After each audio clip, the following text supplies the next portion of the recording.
So there's lots of different differences between the Chiron and Chiron Sport, but visually, the easiest way to see if it's a sport or not, as you walk up to the back, you've got these round exhausts. So that's pretty easy to spot straight away. Then if you walk around to the wheels, this is a different wheel design, and the easy way to spot is the holes in the spokes. And these wheels are something like 12 kilograms in total lighter than the standard car. And that has an effect, as they're spinning very fast, has an effect on how dynamic the car is. Then an absolutely beautiful piece on this car that you see from the outside is this wiper arm. The wiper arms on this are fully carbon fiber. That's almost like a piece of artwork in itself, Andy. It really is. Fantastic. Oh my gosh, and it's molded in a way that it's kind of just... With an aerodynamic device on it too, all molded in. What it's is incredible. Just to stop the wiper lifting off the screen at speed. So, oh, that's right. When you're doing, even if you're at top speed, yeah, you need can it you on imagine the window. the wipers being very uncooperative? Yeah, I mean, actually, at maximum speed, you don't need the wipers because the water's just flying straight No, off. right. But at yeah. that speed, it seems like it's designed in a way so that it doesn't. Yeah, it doesn't lift off. You can see that on the wiper too. There's a return on there. So that's great. That's interesting because I'm glad you showed me that, because we don't think about the things that are moving when you're going at that speed. Yeah, we just think of the car as a whole. Yeah, and it's the same with the whole car as a design thing. I mean, I'll show you something else then in that case when I think about it. So things like when the door's shut, it needs to stay shut and it needs to stay secure. So in order to make sure that is the case, there is a key that drops into a slot on the door. So when the door's shut, there's no... Oh, this is the key here. Yeah, it just pops in. And it just pops into right here? Into that slot. Oh my gosh. Yeah. So when the door's shut, for example, because there's an awful lot of air pressure around the car when you're doing top speed. So if there was any movement on the door and the door came away, let's say for just a millimetre or two, it'd be pretty easy to lose the door. So all of this technology is what's used on race cars, to be honest. So things like that, you don't think about the security of a door, do you? But it's very important. And the whole car has got features like that, which have all been properly engineered. So it's not something you just throw together. Every single part is beautiful. The brakes don't look that big. You don't think so? So they're 420 millimeters. Please don't tell the team that. 420 millimeter diameter. You know I'm just disc. joking, right? I know you are, yeah.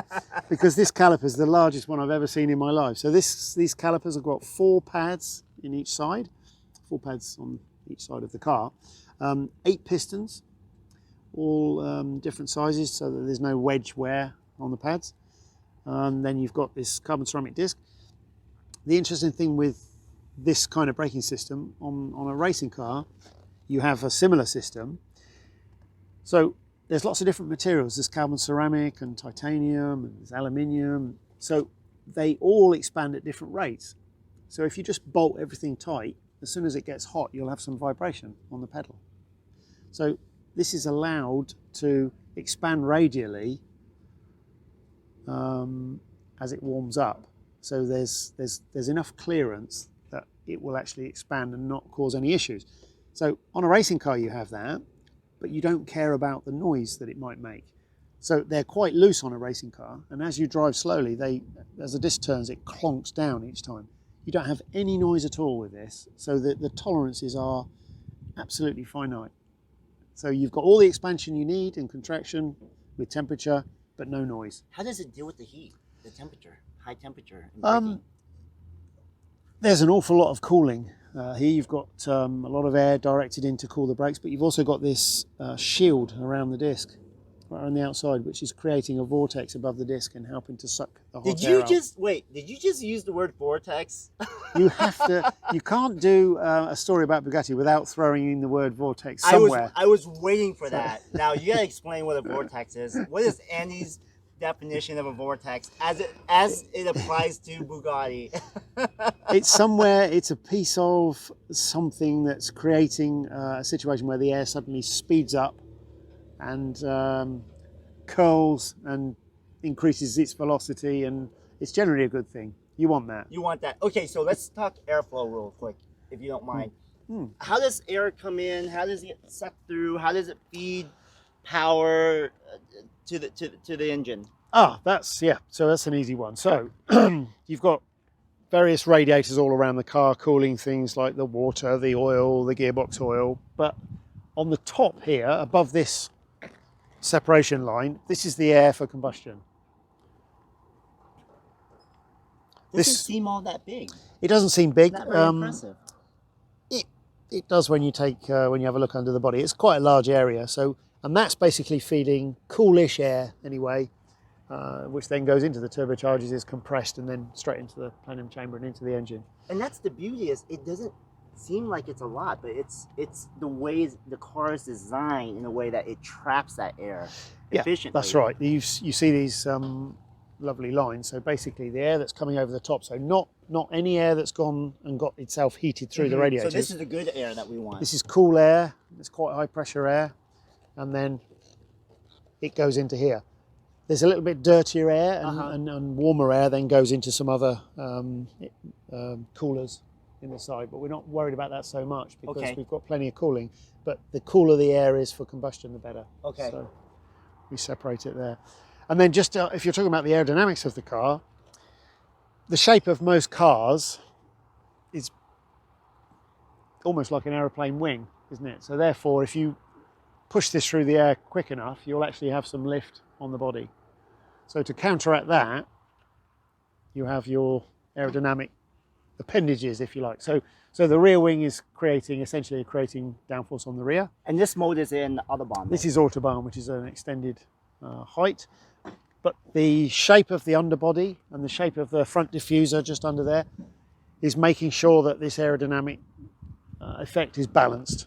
So you've basically, at 380, you've got something like 150 kilos of downforce on the front and 300 on the back, which is a good balance. We talked a little bit about the chassis stiffness.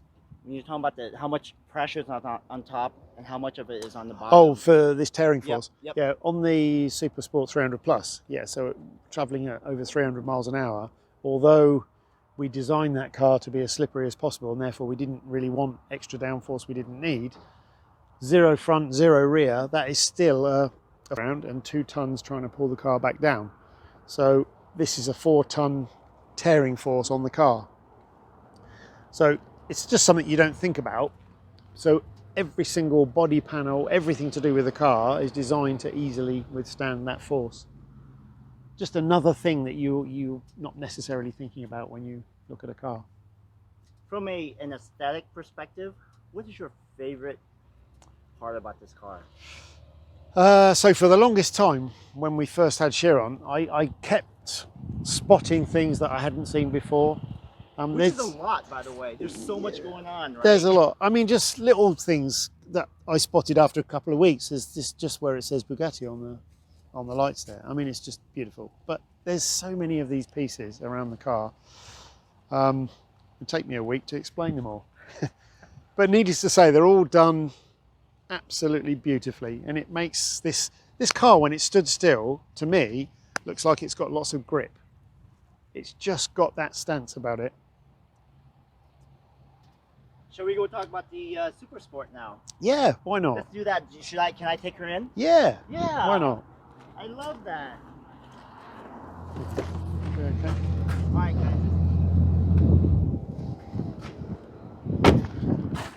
So you mentioned that you really haven't had the Shiro Sport and the Super Sport side by side, and since we have it here, that sounds crazy, doesn't it? But I know. I mean, how could you not have thought of that? I noticed you saw already a difference between the two. What was that you just pointed out to me? Well, there's the obvious differences at the front. So it's more open at the front, and you've got there is an air curtain on this car where this air comes out here, but you see on this one, it's a much bigger hole. much bigger air curtain. That's the first thing. But the bit I hadn't spotted was this crease. There's a different crease there. What you have here is you've got this is a slot to evacuate the air from the wheel arch. Same on the top, because what's happening, the faster you go, there's a build-up of pressure in the wheel arch, and if you don't evacuate it where you want it to go, it'll go under the car and give you some lift, some extra lift. So then the obvious thing too is, of course, the car's longer, and so what we're trying to achieve here, you'll notice that the wing is up on this, and even in the high-speed mode, the wing is still up part of the way. We can get the same aerodynamic balance on the 300 plus with the wing down. So the wing's completely down, and this extended tail is giving us the downforce we need, but also reducing the drag. So it makes it more slippery and gives it a higher top speed. So I figure, if almost thinking that since you want the top speed, you don't want it to be too slippery. What does that mean in terms of speed, slipperiness? Well, drag, in the end, drag is what's holding you back. You've got a huge amount of power. This is actually 100 horsepower more. It's 1,600 horsepower. But in the end, however much power you have, you still got to force the car through the air. So if you can reduce the aerodynamic drag, you get a much higher top speed. And that's really what we're after here. There's so much pressure trying to shred you apart on the track at that speed. What's keeping the car from just literally splitting in half? I mean, basically everything is built for the job. You can check out all the loads, you can do all your simulations, and you just make sure that the car has got far more strength than you need. And we do that with everything. The cooling on the cars is more than we need. Everything is more than we need. You need a safety margin on everything. So nothing is left to chance. All of the forces are calculated, and then the car is designed to exceed those forces. And keeping, you were explaining to me earlier about the force pulling it from the top and the bottom. Yeah, I mean, if you just stand back a bit and look at the shape of the car, it's a little bit like an aircraft wing. So basically, as the air is going across the top of the car, as it speeds up at the end, the pressure's dropping and it's lifting the car as an airplane wing would work. But underneath the car, we've got some clever shapes which are pulling the car back down.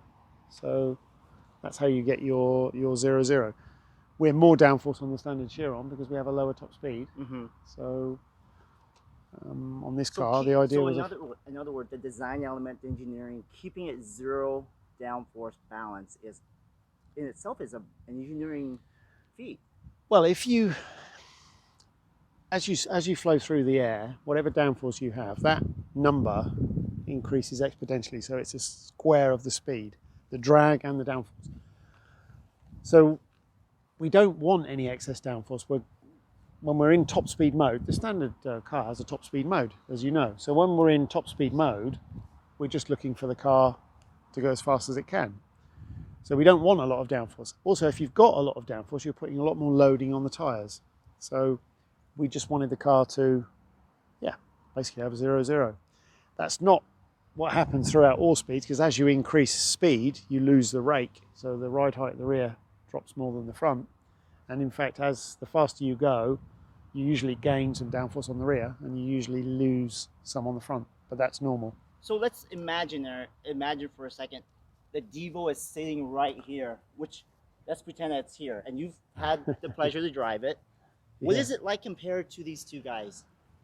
Well, the Devo is a bit of a different animal in that because we've limited the top speed to 380, so 236 miles an hour, we don't need some of the other design features which allow the car to go faster than that. So the drag is higher on the Devo. Also, we can run more negative camber on the wheels. If you run too much negative camber, so this is the top of the wheel tipped in, it's desirable in the corner because the tyre in the corner, and when it's loaded, becomes straight. But if you run too much, you overheat the inside shoulder of the tyre. So at 236, that's not such an issue. But 261 of the chiron, or 300 miles an hour in the plus 300. So we can run more camber. We can run a slightly more aggressive suspension geometry. But the extra drag that the Devo has got is actually turned into downforce. So it has more downforce as well. So when you drive that car, you notice that at top speed, it's more agile, it's more stable. But the penalty for that is a lower top speed. So, but actually 236 is pretty fast anyway, right? So in your opinion, Andy, what would you rather have, top speed or the higher top speed for performance handling from a race car driver? It's horses for courses, isn't it? And all racetracks are different. So if you go to Le Mans, for example, with long straights, you need your top speed. And so you would shed some of the downforce to get the top speed. If you go to a tight, twisty track, let's pick a track you might know, say Laguna Seca. It's a low-speed track with lots of corners. You want every ounce of downforce you can pour on the car, and drag is not a problem. So luckily with our Bugattis, we have different modes. So when you're on a track, let's say, or if you're on the Autobahn, you can switch to that position where you've got more downforce, you've got more stability. But if you wanted to do top speed, you just put the car into high-speed mode. And since we're here, what are the modes in the Bugatti? I can come around and show you on let's do that. Why don't you jump in the other side, and then I will move towards the shade, and then let's talk about that for a little bit. Yeah.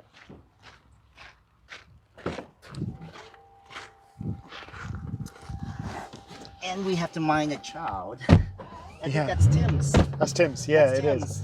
So you don't need your belt. I was just going to start it. Yeah, so if we run through, we'll just run through this, and then actually the bit that I was going to show you is missing, which is the high-speed key, the top speed key, but we can talk about that. So basically you have 4 modes on the steering wheel, and then the final mode is the top speed mode, which we can talk about later. So EB is the standard mode.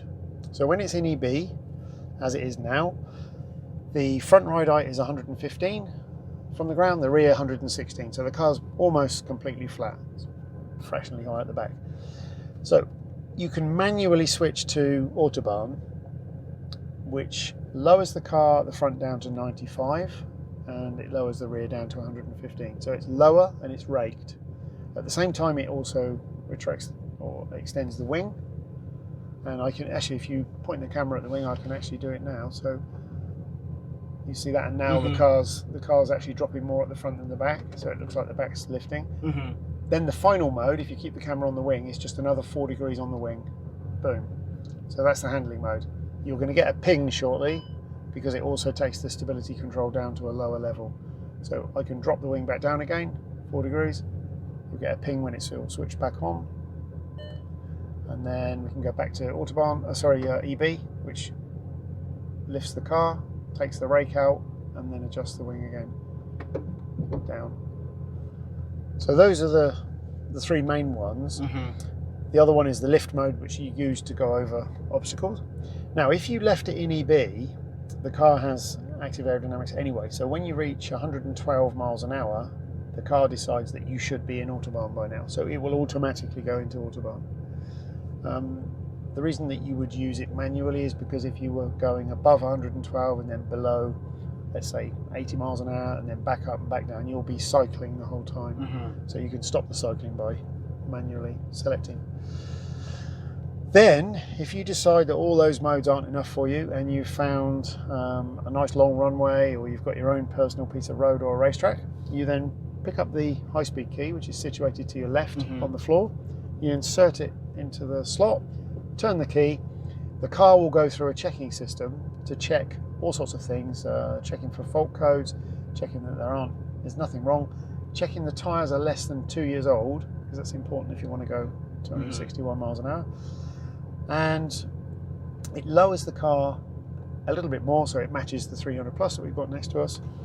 It drops the wing down to a very low level, 2 or 3 degrees, and then it retracts these flaps in the front diffuser to take away some of the power of the front diffuser, therefore keeping the aero balance. Once it's done all that, which it does it in just a second or so, it'll actually change the dash into top speed mode. Why is it on a key? Well, it's to make you think about what you're doing, and also it's to make it easier for us, so that when you're in top speed mode, you are obliged to drive in a straight line. So if you turn the wheel more than 90 degrees in either direction, or if you activate the stability control, or if you brake above a certain pressure, immediately the downforce goes back on the car, and the car limit will go back down to 236. So it's a safety feature. It's also monitoring tyre pressures and temperatures and everything. And if it sees anything it doesn't like, for safety, it puts it back into the 236 mode. You can ask as many times as you want to do it, but when you do it, you have to go in a straight line. Okay. Fantastic. So shall we park this in a cooler spot? Yeah. And take a break, and then Let's do that. we'll jump over, take a quick break, get something to drink, and we'll spend a little time with the Super Sport 300 Plus. Yeah.